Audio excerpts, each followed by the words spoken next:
I think it's time to donate these books to the teachers at school.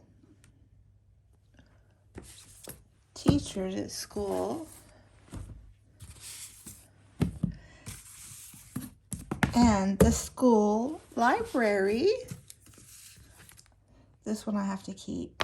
This is Brent's. A student made it. So amazing.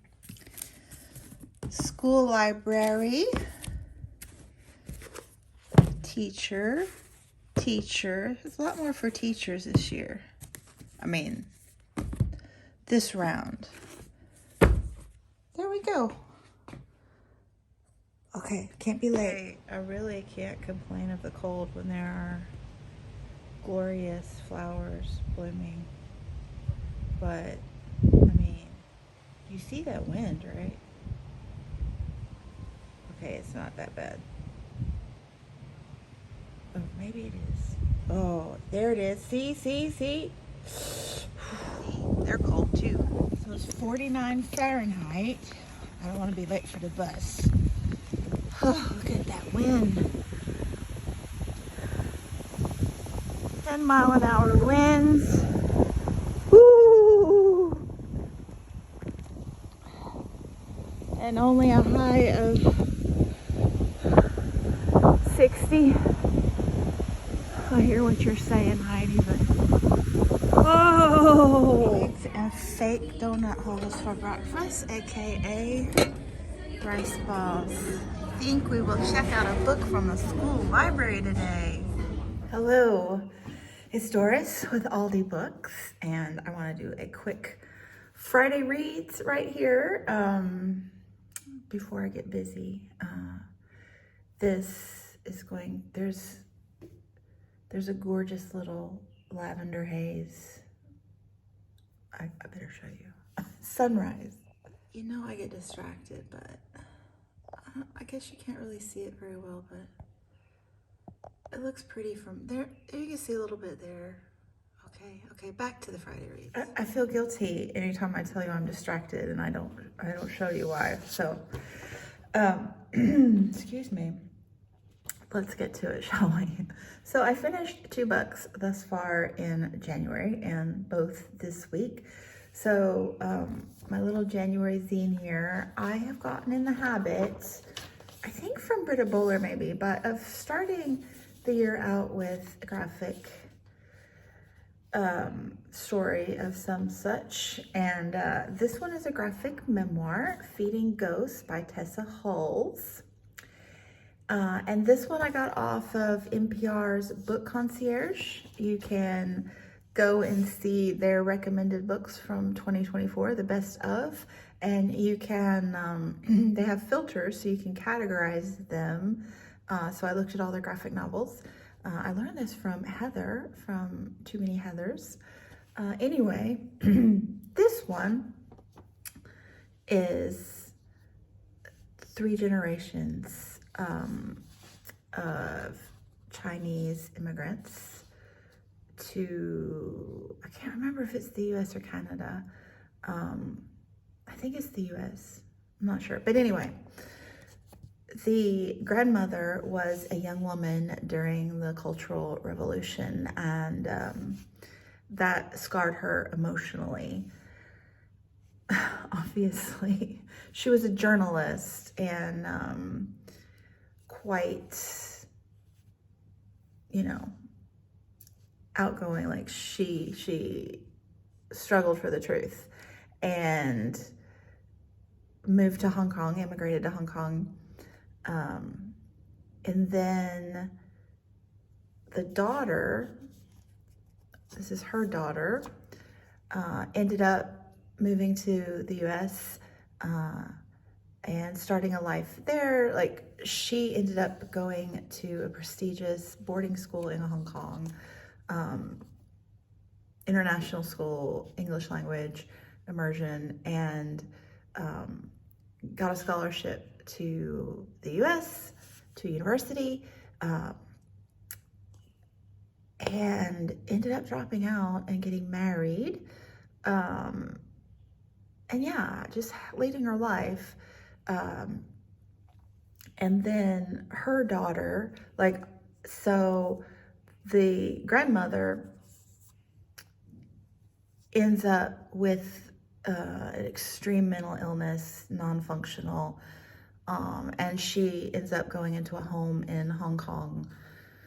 But then when that's no longer viable, the daughter brings her to the US and cares for her the rest of her life. So the daughter also has generational trauma from caring for her mother. And then her daughter has generational trauma because the mother is so concerned that the daughter will end up with mental illness. So the mother has PTSD about the possibility of mental illness.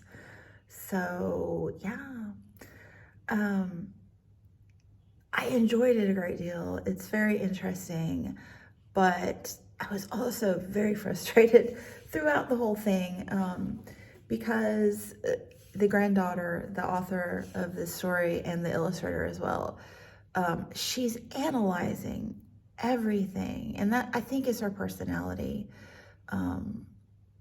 But I guess generationally, I didn't connect with it because the whole way through, I was waffling between, you know, when you grow up, you have to live your own life. And the mother did that. Like, she came to the US, she made mistakes, but she ended up getting her degree and becoming a school teacher and raising 2 children on her own, and sending them both to university. So that's not easy to do, let me tell you. I was a single mom myself, and I didn't even have the burden of being an immigrant, you know. So quite an impressive, you know. And then the grandmother, you know, mental illness is huge. So the whole time through, like, this woman is analyzing every move her grandmother made. And I was just like, give her a break. Hello, the Cultural Revolution. It was horrible. Give your mom a break. Being a single mom and dealing with, like, your mother who is mentally ill and you're the primary caregiver is hard. I don't know. But yeah, I guess life is hard too for young people. So I'm going to move on from that because I didn't mean to talk about it so long. And then I finished Martyr the next day by Kava Akbar. So this book, it's kind of been all over the place last year because it won, it won something, maybe the Booker or runner-up, I don't know, but it did really well last year. And I happened to pick it up in Kuala Lumpur on an Asian literature bookshelf. And then right after, I saw a couple of people DNF it, didn't like it. And I was like, oh no. And I didn't really research it or read about it much before I picked it up. But it is about a young man who, like, his mother was killed on the flight that was gunned down by the American military back in the 80s. So she was killed in that tragedy when he was a baby, so he never knew her. Then his dad, who had a good job in Iran, immigrated to the US and worked at a chicken farm for the rest of his life and raised his son by himself. And then, you know, our main character he's a poet. He's a screenwriter, like not screenwriter, playwright, and wants to write a novel, but he wants to have something to say. He himself wants to become a martyr. He is also a recovering addict, so alcohol, drugs of many forms, but he's gone through AA, Alcoholics Anonymous, and is a recovering. He's off everything. So I thought, oh God, I don't often want to read books that are such downers, and I do not like to read about drug addiction for personal reasons, but this was a lot more upbeat than I ever expected it to be. I thoroughly enjoyed it. I will say the narrative style, periodically he switches perspectives, flashbacks to the mother, father, his best friend. There's another character who is an artist with terminal cancer, things like that. So there are a few times where who's the narrator, and then you have to figure it out. But yeah, I thoroughly enjoyed this. The only thing is the ending. I wasn't quite sure about that. It reminded me a lot of books like Tommy Orange's book, There. The ending is kind of slightly unresolved and chaotic. So there's that. But yeah, I would say quite brilliant. Then currently reading, so I have two digitally, one of which is George Washington, A Life by Ron Chernow. Actually, it's just Washington, A Life. This one is, so I read this one a few years ago, You Never Forget Your First by Alexis Coe, and she a little bit makes fun of Ron Chernow, his biography, because he's quite enamored with George. And there was a passage, I'll read it. This is mid-month book bash, by the way, when, I'm trying to read a little extra this weekend, so stay tuned for that. But I'll read the passage that made me laugh. But George, like, you look at his outfit here, you think it's just like presidential, but he was a style icon from an early age. So thus far, I've been in his late teens and early 20s, and he is so like full of himself, but in a good way. Also, so much violence. Like, he's a violent character, and like with desertion in the military. So at the beginning, he's, trying to get a career in the British military. This is before the revolution, obviously. And yeah, he was harsh on deserters. Apparently, that was a thing back then, but like lashing them and giving them like 600 himself, and then assigning 1,500 lashes and hanging them. Like at one point he assigned 12 to be hanged, but then he thought about it and just decided on 2. And to be fair, they had deserted twice, but yeah, anyway, very interesting. It's, despite giggling about some of the descriptions of George being so manly, this is just immensely readable, like page turnery. However, excuse me, the library is about to take it back. They probably already have, but I'm going to investigate Scribd.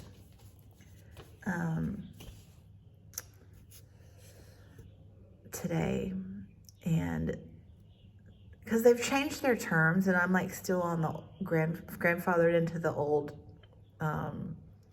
unlimited plan, which we all know is not unlimited. But I think they've moved toward a more like audiobook platform where you get credits, which is fine with me because I have a library app, which I get most of my digital books from, and I have an audiobook subscription. So really, I only use Script, Everend.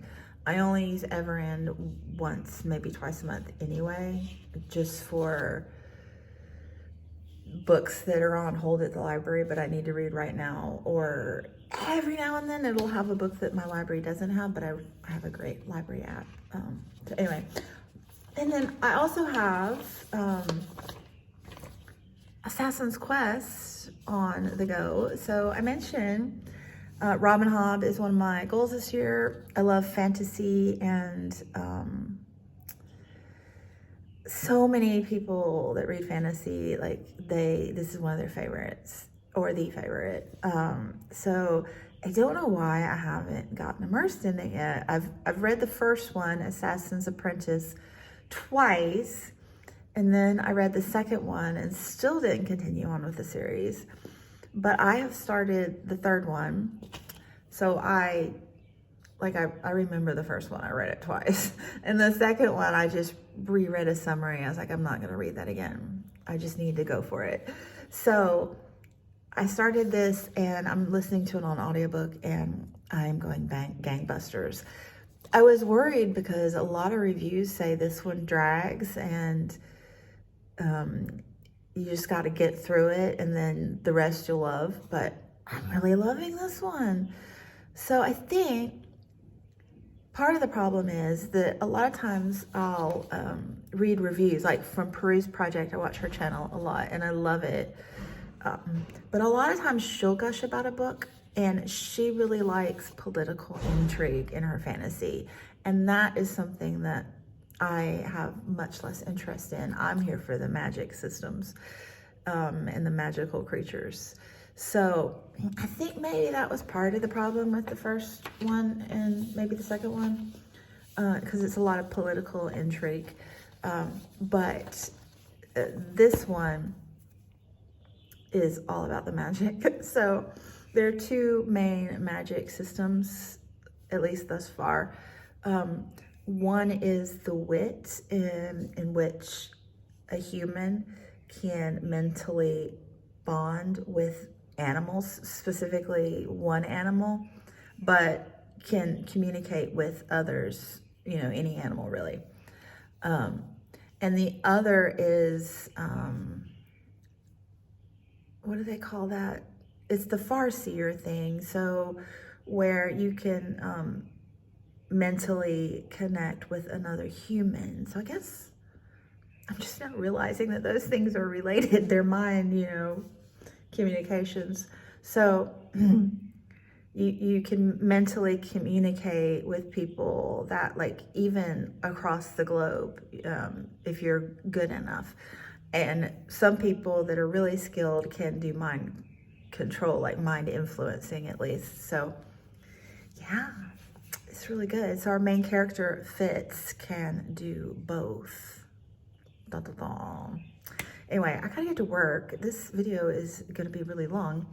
But I have 2 more currently readings that I'm reading physically. So there might be, I apologize for people that don't like vlogging, but I do. There might be a couple brief vloggy bits, and then I will put the other 2 physical books when I get home. So, and then I'll wrap it up, I promise. So chat then. Well, I didn't get any vlog footage because I was busy at work. But here's some sunlight in the trees on the walk home. And I only have 12 hours left in Assassin's Quest because I did a lot of data entry this afternoon. Woohoo! Hey, I'm home in my cozy sweats. This is my cozy spot. I'm about to curl up under a blanket with popcorn and watermelon and a Coke and enjoy my afternoon. So the other books I have on the go are River East, River Est, West by Aubrey Lescure. So this is set in Shanghai, I think 2007, and it's, I guess, a beautiful woman with a tween or early teen child in China. So she's from the States. I think she's an actress. I've only read a tiny bit thus far. But she has just married a Chinese man, a businessman, and the daughter's not happy. So that's all I know. But stay tuned for more. And then I also have started Shakespeare's Sisters, 4 Women Who Wrote the Renaissance by Rami Targoff. So this is for, I think, quite wealthy women and their lives during the time of Shakespeare. Whoa, I got interrupted. So here are my lilies blooming today. They smell so good. So, where was I? Wealthy women. So, it starts out, the introduction, she's talking a little smack about Virginia Woolf. I thought it was funny. Just mild. And all about Queen Elizabeth during, Shakespeare's time. And then I read the first chapter, which was Mary Sidney. So it's going to be about 4 different women who led privileged lives, but even leading privileged lives, they did not have access to education because that was not for girls or women. At least not, academic, literary education. They were taught to read, and speak many languages. But yeah, so the first chapter, I think we're going to go chapter by chapter, looking at their early lives in education or lack thereof, and then how they progress to their literary careers later on in the book. But yeah, it's very interesting peek at the lives of, their, socioeconomic level during Shakespeare's time. So anyway, I also wanted to chat about Everand, formerly known as Scribd, while we're here. So I deleted them.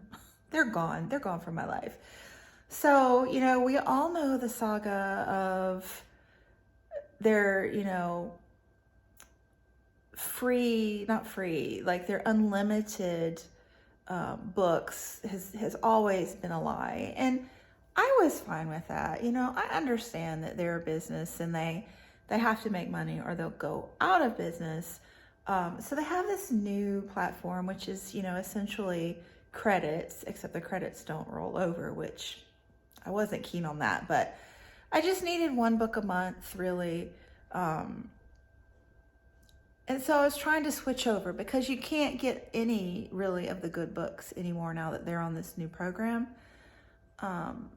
So I ended up having to delete my old account and start a new one because it was just all clunky, blah, blah, blah, blah, blah, blah, blah. And then when I finally got through all of those shenanigans, the book that I wanted was no longer there. Like before, on the old account, it was there, but it wouldn't let me have it because I didn't have a credit. And then I couldn't figure out how to, change to the new service because you can't do it through the app. You have to do it on the website. And I won't bore you with the details, but yeah, it wasn't there, the one I wanted. And so I was like, I don't really need them. I have Kindle. I will just use that money because it was going to be $11.99 for 1 credit or $16.99 for 3 credits. So I was like, I'll just buy the book that I want. So yeah, instead of spending money on their app that is highly annoying and somewhat suspect, I'm just going to buy the book I want each month from Kindle. Problem solved, streamlining my reading life. So anyway, we're gonna go make our popcorn and watermelon and chill on the couch for the rest of the evening. Fun times ahead. Thank you so much for watching, and I'll be back soon.